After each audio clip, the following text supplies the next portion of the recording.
Hi, hello, నమస్తే మిత్రమా. ఒక మంచి విషయం అందరూ వినాలి. ఒకరోజు ఒక చేపలు అమ్మే పట్టుపోళ్ళ అమ్మాయి చేపలు అమ్మేందుకు పట్నం వస్తుంది.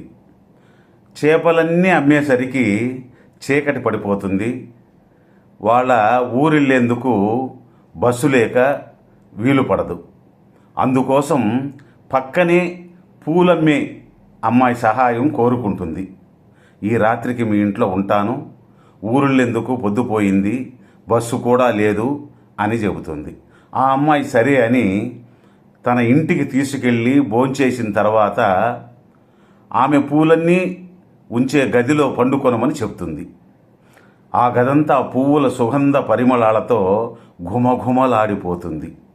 ఆ సుగంధ వాసనకి ఆ చేపలమ్మే అమ్మాయికి నిద్ర పట్టక అల్లాడిపోతుంది పాపం. అది గమనించిన తన స్నేహితురాలు, ఏమైంది, నిద్ర పట్టలేదా అని అడుగుతుంది. అవునే, ఈ పూల వాసన నన్ను చాలా ఇబ్బంది పెడుతుంది, కాస్త నా చేపల గంప ఇవ్వవా అని అడుగుతుంది. చేపల బుట్ట ఇవ్వగానే దాని మీద కొంచెం నీళ్లు జలకరించి ఆ బుట్టని తన తల దగ్గర పెట్టుకుంటుంది. ఆ చేపల వాసన రాగానే గాఢ నిద్రలోకి మునిగిపోయిందా జాలరి పిల్ల. ఒకసారి ఈ పూలమ్మే పిల్లకు కూడా ఇదే పరిస్థితి ఎదురవుతుంది.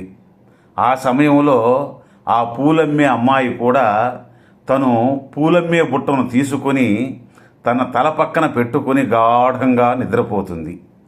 ఇప్పుడు చెప్పు మిత్రమా, వీరిలో ఎవరు గొప్పవారంటే ఏం చెప్పగలం?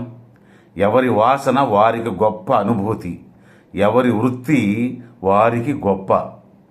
మీరు చేసే పనే మీ బలం.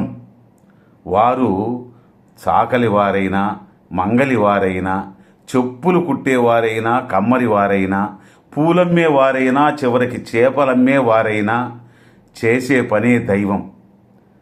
అదే మీకు ఆదర్శం కూడా. కాబట్టి ఎవరి వృత్తులను, ఎవరి కులాలను, ఎవరి మతాలను మనం ఆక్షేపించకూడదు. వారిని చిన్న చూపు చూడకూడదు. గేలి చేసి వాళ్ళని బాధ పెట్టకూడదు. నువ్వేమంటావు మిత్రమా? ఒక లైక్ చేసి షేర్ చేయండి. మరలా రేపు కలుసుకుందాం మంచి వీడియోతో. ధన్యవాదాలు. జై హింద్.